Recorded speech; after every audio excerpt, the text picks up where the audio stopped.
Hello, welcome to tonight's talk, Mental Reprogramming. My name is Heather, and I will be introducing our panelists very soon. But first, let's just have a moment of silence.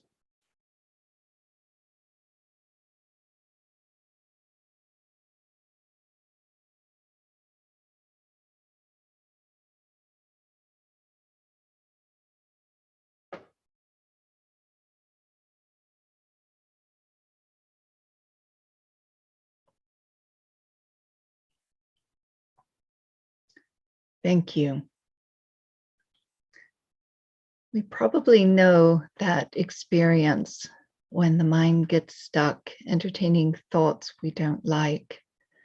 It might be a bit of criticism amongst a slew of praise, yet the mind cannot shift from that one negative comment.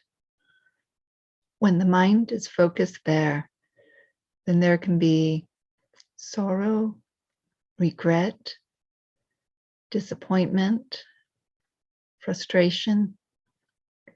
It seems to spawn a whole creation of negative thinking, leading the mind and the mood into a downward spiral. But it doesn't have to be like that. Einstein is noted for saying, no problem can be solved by the same consciousness that created it. We need to see the world anew. Viggo Simonsen and Sarah FitzGerald will be helping us to see the world anew by discussing mental reprogramming. This is an opportunity for us to learn how to shift the mind in the direction of one's choosing. That is, selecting a point of view or perspective that is helpful rather than hurtful, so that we can lead happy and productive lives. I'll just introduce them to you now. Sarah has been associated with Brahma Kumaris for 10 years after having come across these ideas whilst working in Cambodia. Originally from Cambridge with a background in design, she currently works as a language teacher. And Viggo has been associated with Brahma Kumaris since 1985. He has been managing the center in Aarhus, Denmark since 1999 and initiated service in Romania in 2006. He has a master's in physics from Niels Bohr Institute in Copenhagen and works as an IT consultant. So welcome, Sarah and Viggo. Nice to have you with us. Can I invite Sarah to speak first on this topic?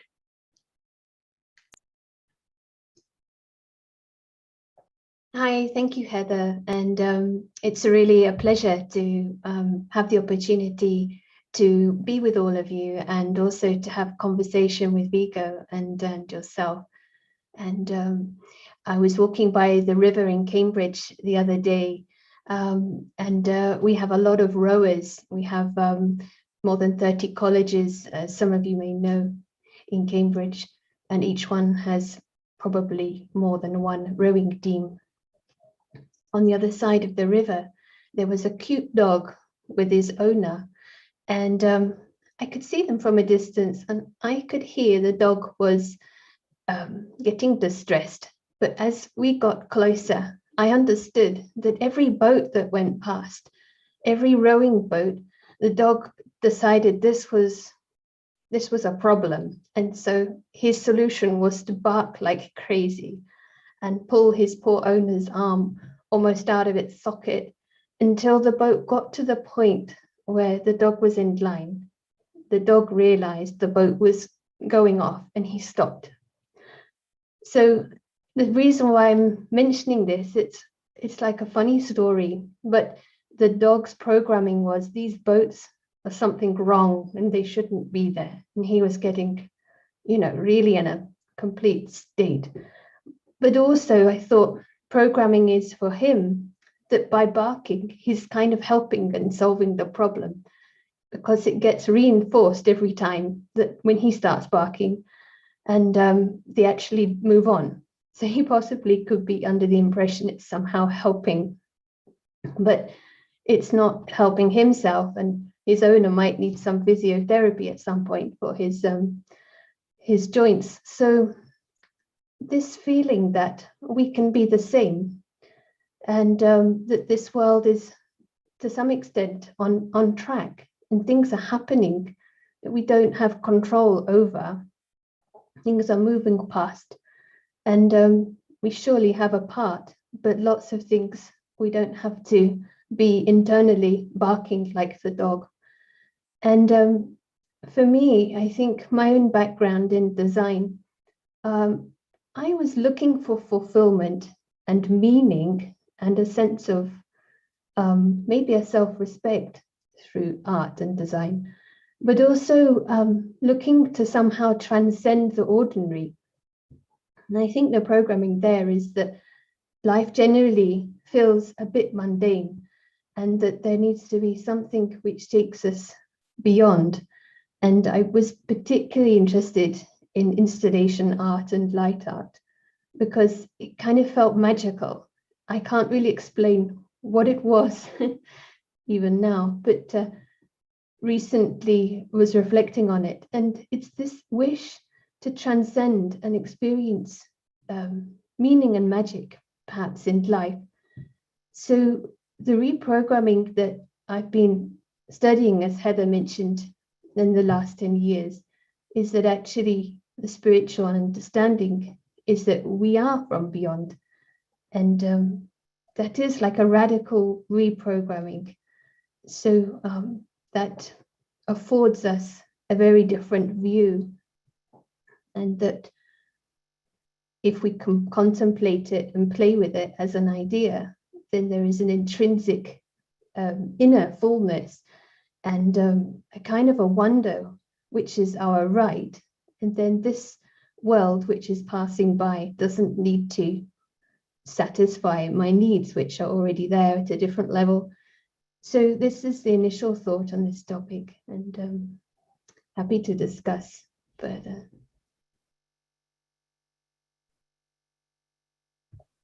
Sure. Thank you, Sarah.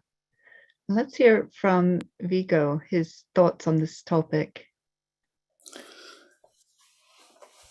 Yes, thank you for the invitation, first of all. And is my volume high enough? Is it good enough? Or shall I?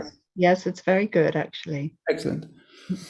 Okay, I think the first thing to realize with this topic is that mental programming is actually a condition of life. It's not something neither bad nor good. It's just a condition. We are programmed. We are programmed through our culture and through habits, social conditioning from the time we are born, and then we are also on a deeper level programmed with what we could call some sort of innate instincts or tendencies, inclinations, and they are more sort of persistent and they change usually very slowly and gradually under normal conditions.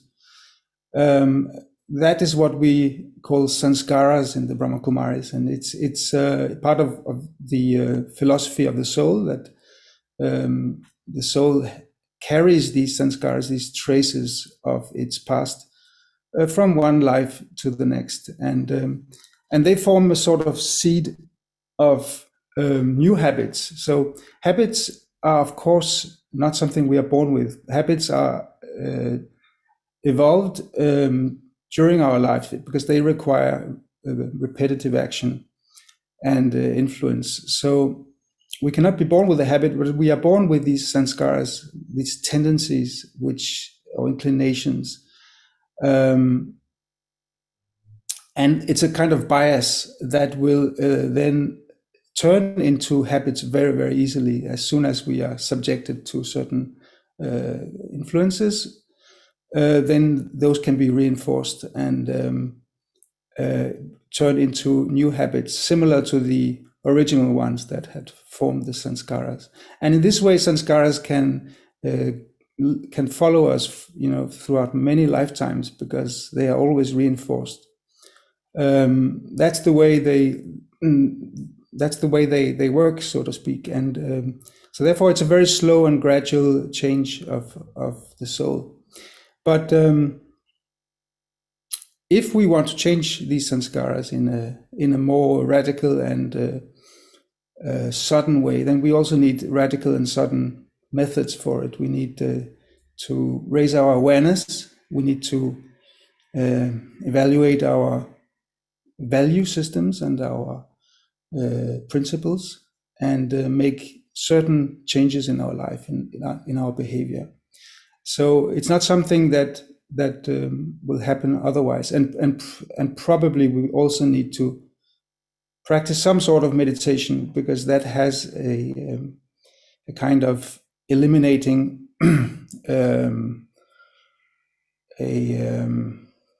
neutralizing effect on certain type of sanskaras, at least. So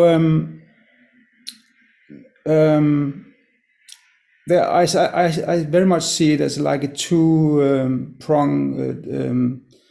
method or a path. We have this an aspect that has to do with creating or forming the formation of new sanskaras, which is something that eventually comes from our value systems and our principles. If anything we do based on strong values, that will be persistent. That will take a very firm hold in our soul, and it will follow us, and we will be sustained by it in many lifetimes. And so that's probably one of the most important assets we have, these positive sanskaras.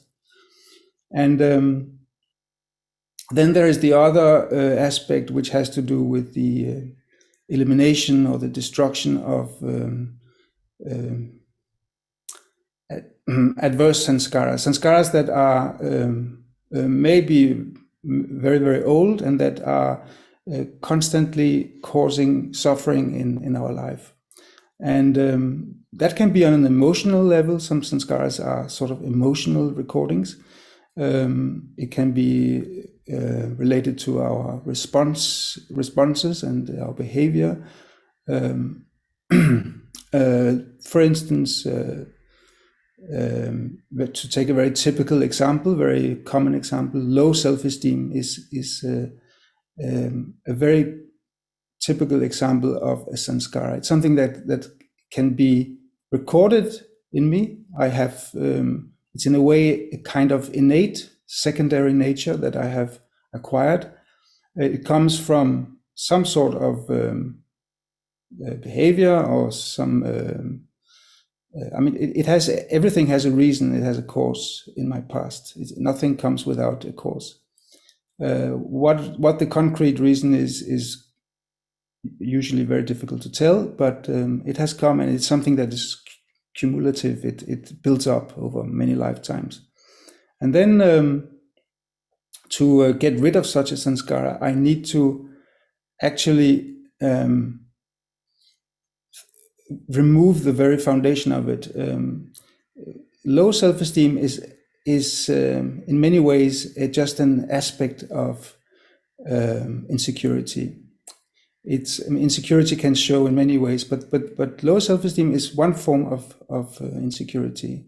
I don't believe in myself.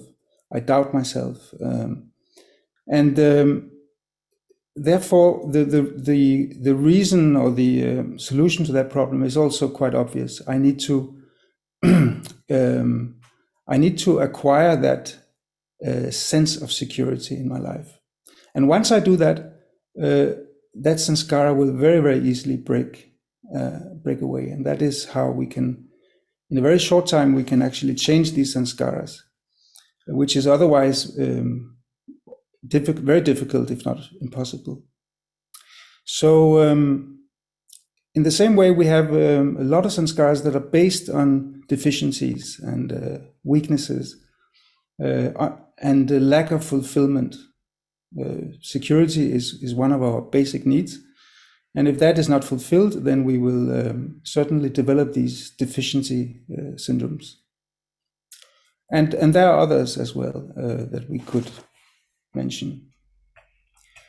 So I often think that the most important, and it's something I often come back to, is the principles in our life, the value systems, because that is really where it all starts. And if we have very, very strong values, meaning that we will never deviate, we will never compromise our values, we will always follow them, come what may, even when they are challenged, or when we feel weak and are not very inclined to follow them, we will still force ourselves to follow our values. Then we are establishing very, very firm sanskaras. And that is certainly something that will survive this life.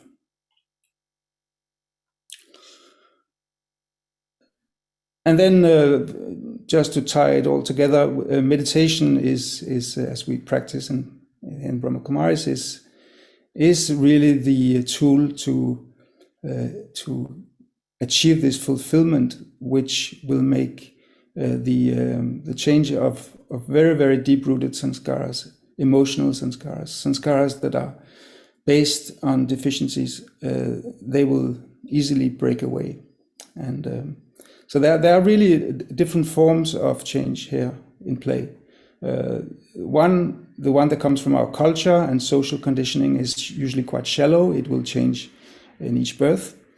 And those are usually also lifestyle habits and such are usually fairly easy to change, compared to the sanskaras, which really require some profound changes in our awareness, our value systems, and also which has this transcendental aspect. I need something that goes beyond just cognitive transformation. I need some meditation or meditational power that can burn away these traces, as we call it. But the burning is really just the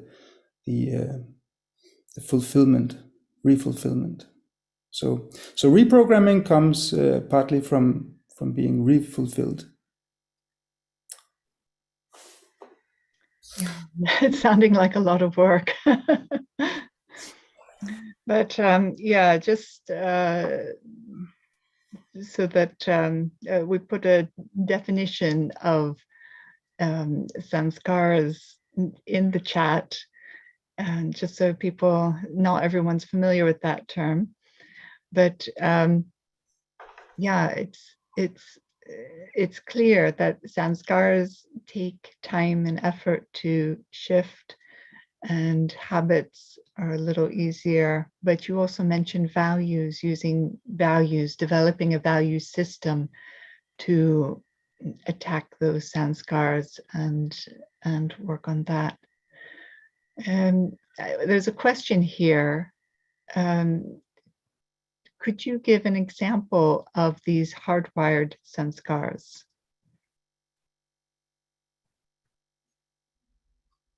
The one I gave, low self-esteem, which is a very, very common issue in many people's life. That is, and something that's very difficult to trace back to any known cause. It's usually, sometimes people manage to trace it back maybe to some childhood trauma or some conditioning and their upbringing, but I think it usually runs much deeper than that. It's something that is probably reinforced in many lives, and that then this sanskara just becomes more and more firm and deep, and as with any sanskara, it will sort of it will take power. It will sort of dispower us, or it will take our freedom away. Sanskaras work in such a way that they actually, especially when we talk about these adverse sanskaras, they limit us, they inhibit us. We lose our freedom, so we cannot act anymore in an independent and free and sort of aware way, because we are sort of just locked down by these emotions or whatever it is, mental patterns. It's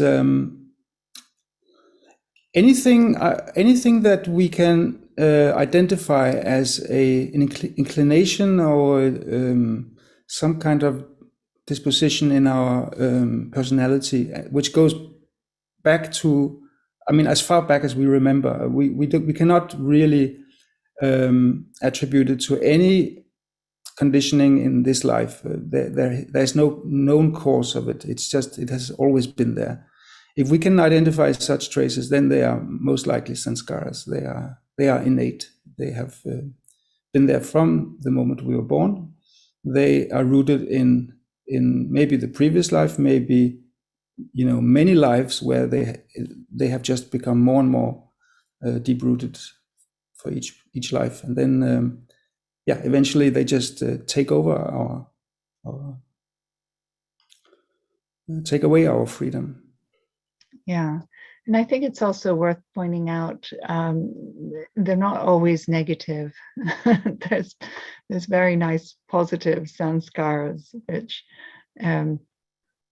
which are useful. So like the negative ones will create blocks for us and stop us.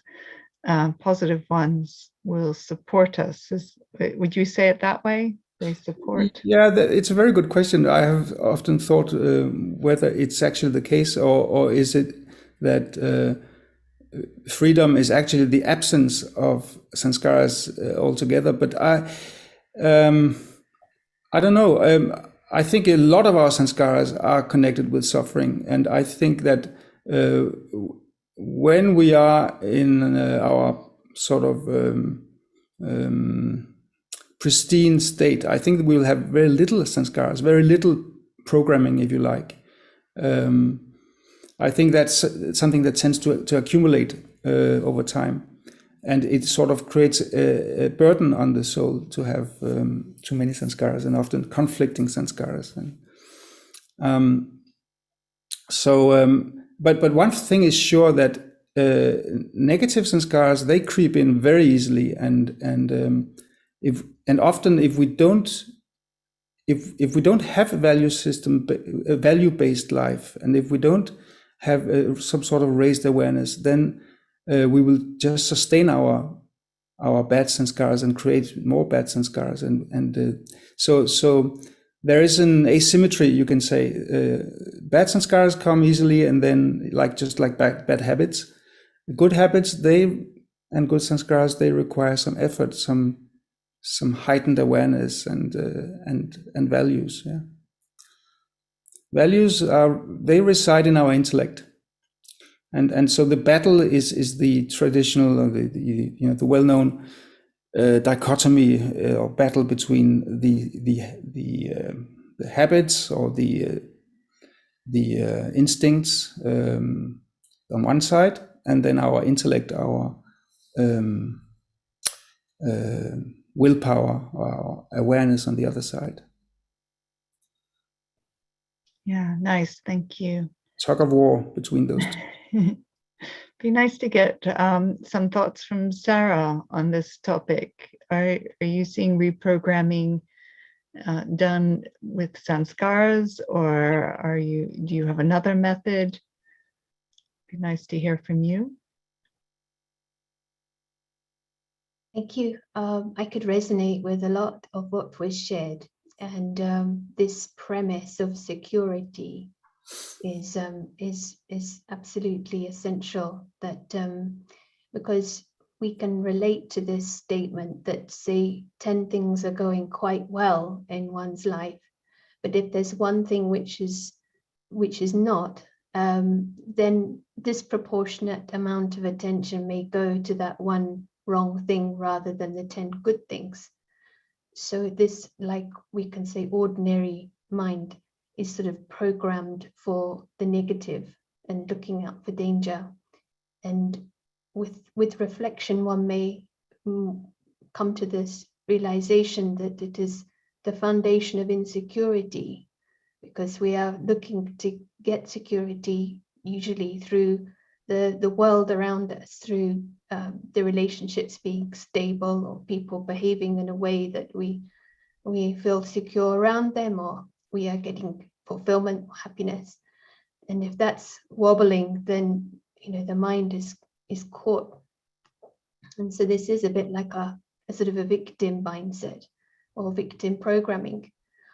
But also when Viggo is sharing, I was reflecting on my own experience of how things can change experientially, sometimes very quickly, if not momentarily. But what it shows is a bit like if you're in a dark room and someone puts on a light, it can be very fleeting, but that's quite a profound thing, because in that dark room, you've seen the option of light, and it orientates you in the room. It shows you that there's a possibility of getting that light on again if it goes off. And this is a bit like the programming of total peace within the self and of the self, and a security where one is reconnected to that original experience, that one is safe.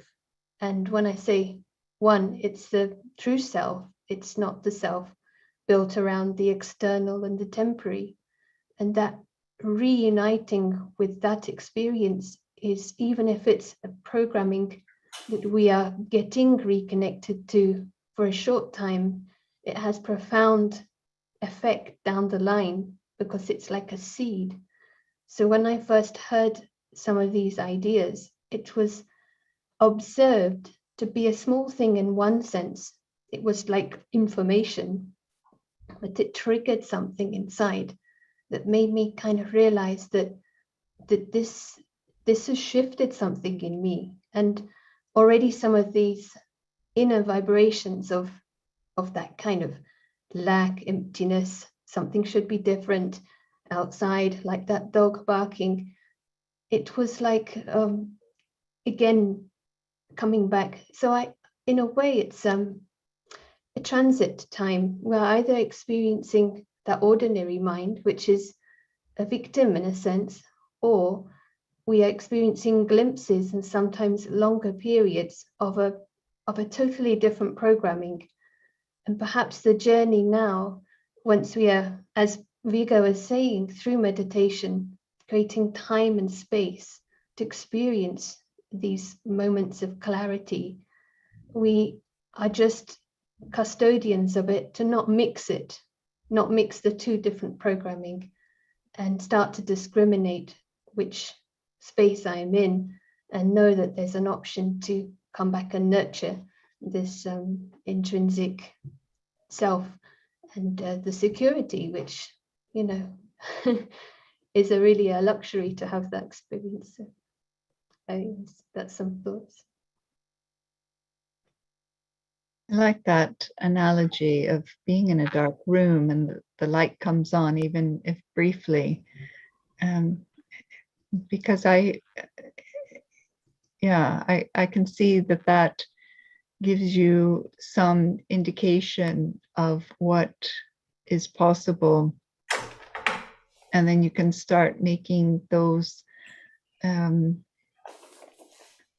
changes or those shifts. But what are some of the methods you use? I mean, how do we transform the sanskaras, or do that reprogramming? What are some steps people can take? Yeah, it's important to ground it in a practice, because there's always the programming of liking the ideas, but to actually experience. And recently there was a very simple, a very short introduction, and I like this example to practice, and that is using a framework of what we know. And that is, if you have a guest in your house for a weekend. And now things are opening up. We may be starting to have guests again. So it may be a fresh experience. But the person in your house is seeing your house very differently to you. And whilst they are there, they may be using boiling the kettle, making tea and making themselves at home, and you are sharing the space. They are also beyond. They are also free from the sort of the details. They can use everything, but they know they are there for a period of time. So for a practical method, we can also see that this is our reality at a different level, that we may be on paper owning the house, but it is also something that is within this physical world. And we are also guests here and also guests within our own associated roles and in the body. And this is a contemplation of the guest view. And it's a programming which affords that genuine gratitude that often we try to work at the level of gratitude, which has some results for sure, but to ground it in something which takes us really beyond this programming of the guest has a byproduct of appreciation of the things that we have and are trustees of. And when we clock in time there, it is replacing the old programming, which is somehow with a blind spot that something is mine forever, or that I don't have an exit, which is a deception that will lead to sorrow. Because as my granddad says, there's no pockets in a shroud. So if you don't know a shroud, it's what they wrap the body in when it goes to the mortuary. So it is just the way life is, and we are here. So that programming, it aligns us with something which we can really say is true, but it makes us feel free also, because it's showing a bigger picture. So that is one practice, that we can take that view and experience the benefit of this being more like a gift. If I may also add, I think a very important aspect of this change has to do with letting go, because sanskaras are often compelling.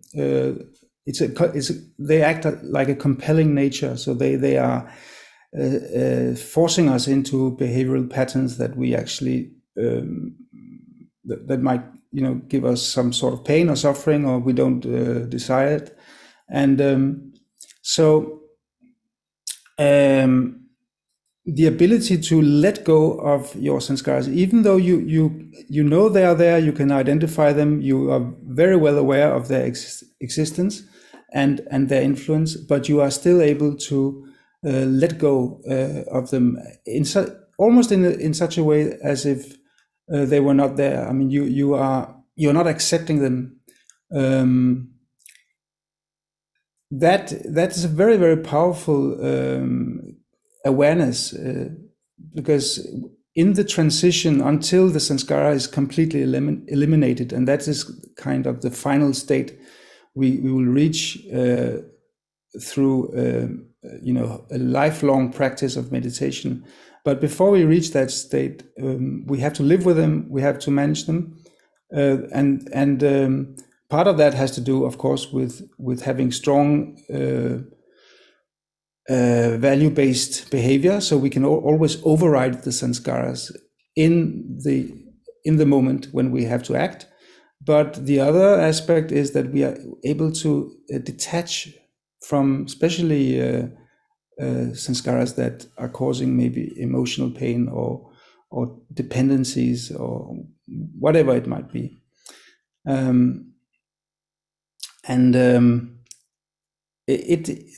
I mean, the human mind is really extraordinary. I mean, we can really, I would almost call it, trick ourselves. So we can really, in many ways, act as if we were free of these sanskaras, even though we are not. If we have that strong willpower, that strong awareness. It has to do with our self-awareness. I mean, how do we perceive ourselves? As you mentioned, the victim consciousness, or do we have the consciousness of being a sovereign? Sanskaras are eventually my own creation, so I am also the one who can take charge, take power over them, and override them, subdue them, and that's almost half.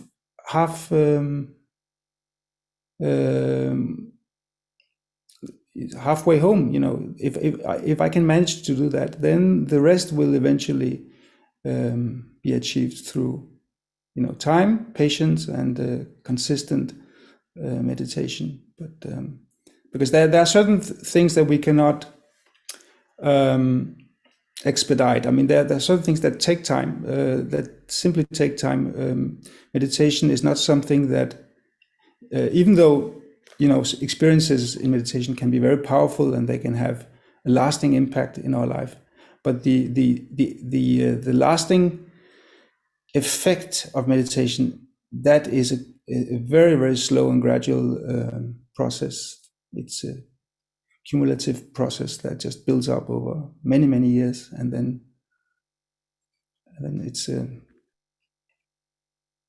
eventually a complete liberation in life. But there are many steps before that. Yeah, it sounds nice. So you said complete liberation in life, and I can imagine being liberated from those sanskaras that really don't support us and don't help, and everything. You talked about using values, having like collecting a value system or creating a value system, and that will help you. So, I'm sure there's some people that really, you say it takes years to shift these things, but they want to get started maybe straight away, as efficiently as possible. So what kind of values, like what kind of steps would you take them through? No, but that aspect, which has to do with our values and our you can say cognitive transformation, that is not something that takes a long time. It's the meditational part, that aspect takes time. But changing my awareness, changing my value systems can, in principle, happen in a moment. This has all to do with realization, self-realization. Whom do I want to be? I mean, this is basically what it's all about. I mean, which values, which virtues do I want to possess? I mean, and why this is such an important question is also that we should always remember that whatever I achieve now, whatever transformation I achieve now in my sanskaras will follow me. So I will, this will become my assets for many lives in the future, and that means, that transformation will be visible in my next childhood, from my birth, and a lot of the issues that I might have dealt with in this life will not be there. So that is a total liberation. It's not just a liberation for this life. It's a liberation for if not eternity, at least for many future lives. Therefore, it is extremely important that I shift my awareness now, and I'm align my awareness and my value system with my actions, so they reflect, what I really believe in, what I want to achieve, and there should be no conflict. It shouldn't be that I want to be one thing and my sanskaras are compelling me in the opposite direction. this is a very unfortunate situation. So that internal conflict should preferably be resolved. And when we reach the state where we can actually be totally aligned, I mean, we are acting and behaving exactly according to our value systems, then we are halfway through, I would say. Then we have at least, we are in a state where we can fully manage. We are in control of the process, and the rest is just a question of time and persistence. Yeah, that's great. Being in control of the process. I think what you said there is really key. Sarah was going to say something.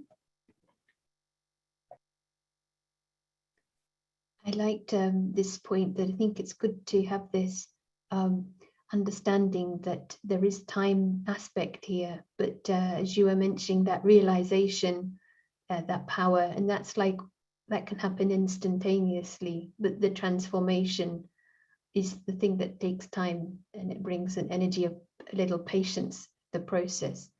And I think it needs a lot of honesty, and knowing that, like, the ordinary thinking is actually coming, unless we've really become in that stability of security.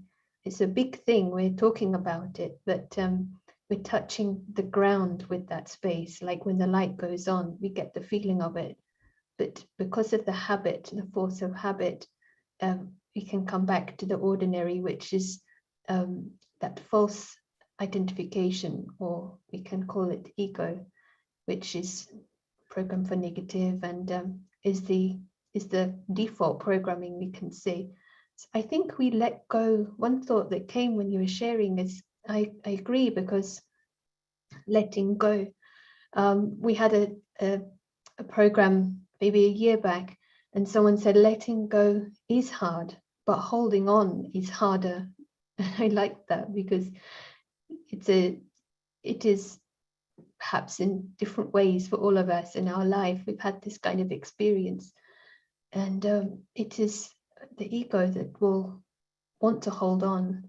And unless and until we have a contrast, which is, you might say, it's like trading up, we have something better to hold on to, and we get to see something which satisfies this deep desire, a need for security and for unconditional love, and the things which we are looking for in this physical world and in an unpredictable world. When we experience that, perhaps we will more easily let go of the confusion. We're trying to get it through temporary things. So yes, but I absolutely, it's very helpful, this attitude of letting things go, like the dog needs to let go of the boat and take stock. Yes, nice, thank you. And we have some questions coming through. So yes, invite anyone who would like to, they can put a message in the chat if you have a question. So is meditation the only way to liberate or transform our sanskaras? Well, if I should give you a very candid answer, yeah, I believe it is. I believe you can change your lifestyle habits. Certainly, that's within the reach of, you know, in every human being. And I mean, we are all more or less doing that to a certain extent. As we become adults and become a little older, more mature, we maybe start to look at some of our habits and we try to change them for the better. But changing sanskaras is something which is even more profound. Of course, changing a habit will probably to some extent spill over into my sanskaras, because they are, after all, both a result of my actions. But, you know, I can change my behavior in many ways. I can change my behavior because it's expected, because I'm forced to do it, for all kinds of reasons. And that's why I would like to come back to the values, because whatever I change in my behavior and life, and actions, and not only actions, but even deeper, my thought patterns, whatever I change, motivated by my value system, that is going to be everlasting. Any change that I make because of other people's expectations or because of some compelling force will not be everlasting. That's why it's so important. The value systems which reside in my intellect, they are the actual sustaining power, because the intellect is also part of the soul, and the intellect will also follow me. So the values will also follow, not only the sanskaras based on the values, but the values themselves. So that's why it becomes such a powerful asset. But certain sanskaras are very, very stubborn, and I mean very, very difficult to change without meditation, I would say, especially when it comes to emotional dependencies, insecurity, as we talked about. Any deficiency sanskara, meaning sanskaras that come because of the lack of my basic needs. If basic needs are not fulfilled, I will definitely develop deficiency sanskaras, and those needs are love, peace, love, security, contentment. If I lack contentment, it will surely also lead to all sorts of issues in my life. And so I have to reach a very profound state of contentment, security, and peace, and love, love for myself. Then I am safe. I mean, then I have the best platform for success in my life. But if that is not fulfilled, there will be a plethora of issues that will follow me on all levels. I mean, it will not only be mental issues, it will also be social and whatnot, physical health, addictions. I mean, all these are coming back to that basic question: am I fulfilled? I also would just briefly like to say I really liked about this aspect of intellect. And when we meditate, it's the time of transformation, but also we need to know what to meditate on. So first maybe is this understanding or information or spiritual knowledge of this intrinsic truth of the self with all the qualities that were mentioned. And then it's a direction for the mind. And that is actually helping the intellect gives it proper food, like food for thought, rather than just the waste thoughts or extraneous thoughts. So I think that first is a helpful tool for the meditation. Nice, thank you. There's another question. Do you find that the further we go this path, the more the deep-rooted sanskaras seem to emerge, as if from nowhere, and the more effort we have to make? So I guess asking if that's a possibility, that sanskaras we can't see now, we might see them later, but require even more effort. Yeah, that's a very good question. I think this might differ, between us.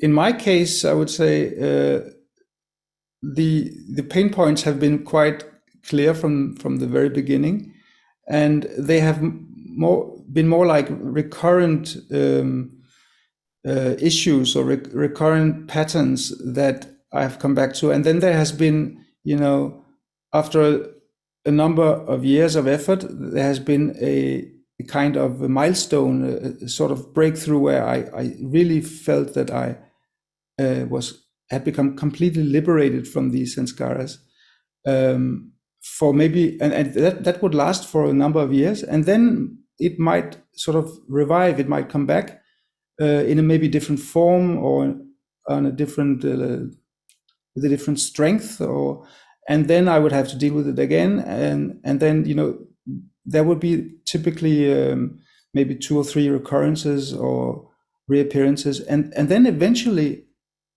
it seems to sort of be subsiding or just quietening down, and that is I think that's a common pattern that we go through. It's not like one steady progression. It's more like some sort of cycles.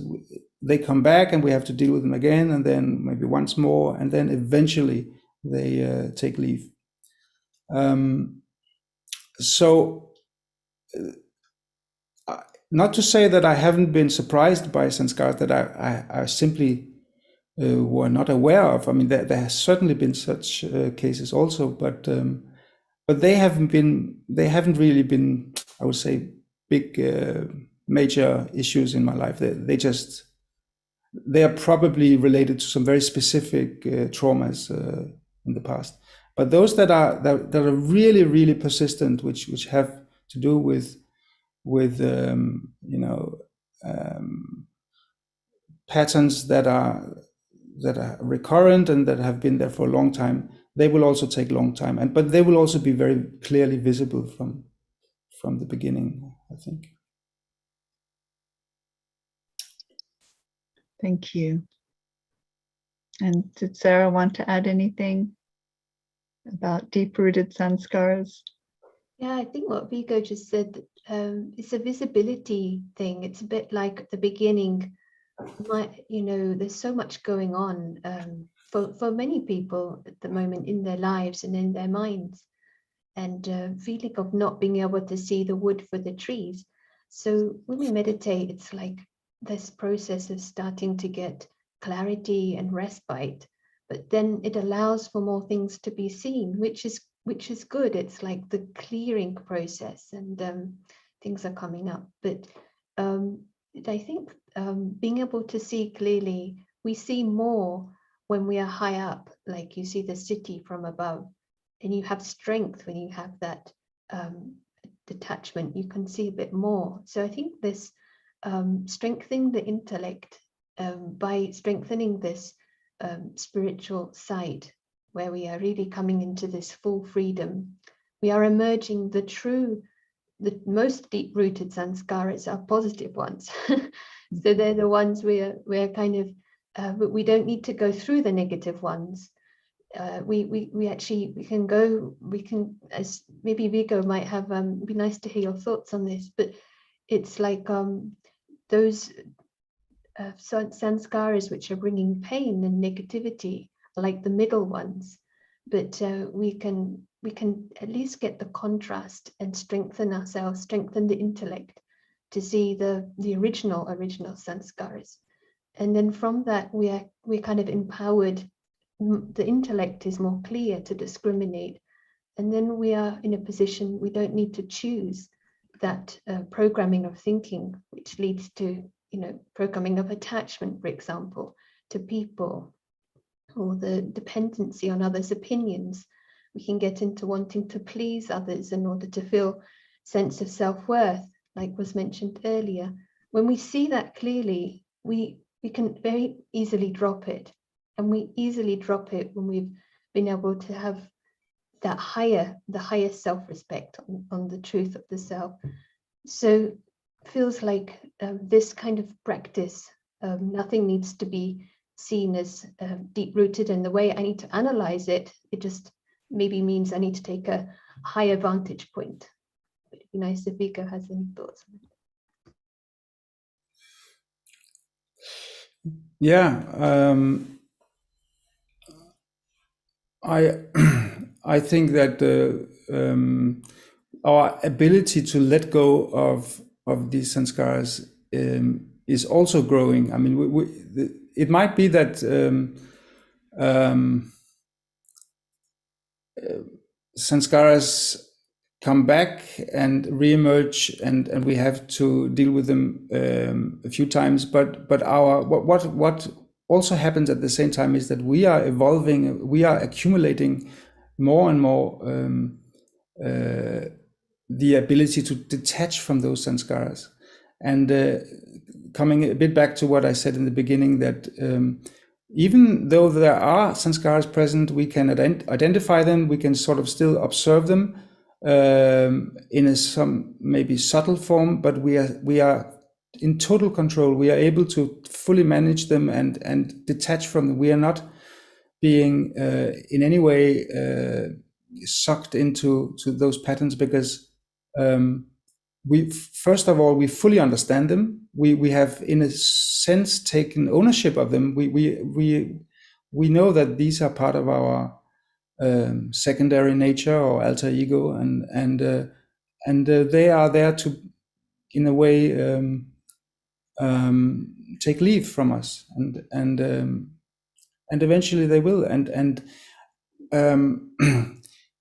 So there are certain milestones, certain stages in our spiritual life, and one is the stage of being able to master or manage your sanskaras and live with them, and not being in any way burdened or bothered by them, and that is a great achievement in itself. It's far from you can say the eventual victory, but it's still a very, very good achievement. It's certainly a milestone in our life when we are able to do that, because then we have stability, and we are on a steady progress. I mean, that's we're not fluctuating. It's nice. We're coming close to time now, and it'd be nice to just close on meditation. Viggo, would you be happy to just give some commentary for a few minutes? Certainly, yeah. Thank you.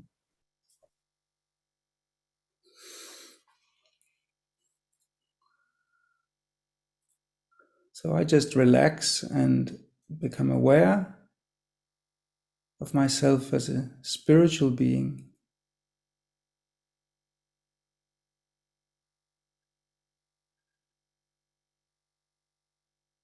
different from this body.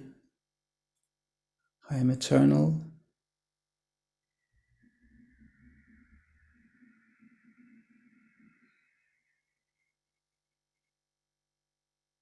I'm just a tiny point of light, spiritual light, residing in my forehead.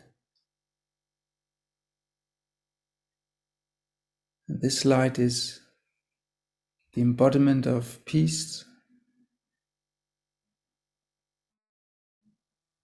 of security, of contentment, love, bliss. These are my true innate qualities, spiritual qualities, my eternal qualities. And they provide everything I need.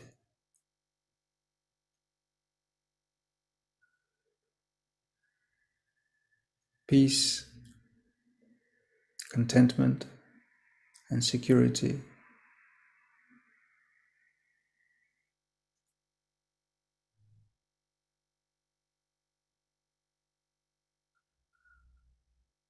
They provide the fulfillment which will keep me light and happy and free.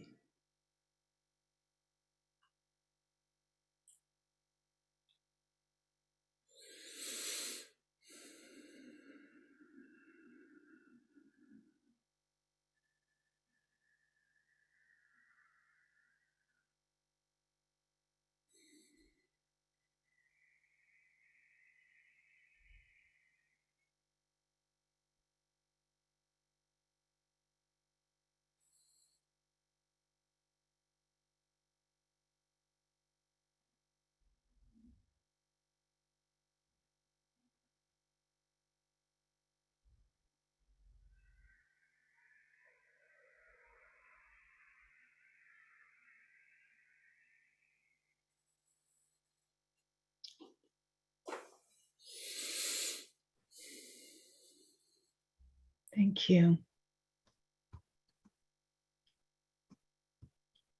So wanted to thank Viggo and thank Sarah for joining us, for sharing with us tonight on a topic that's really important, and also that so many of you have joined us tonight to hear this topic.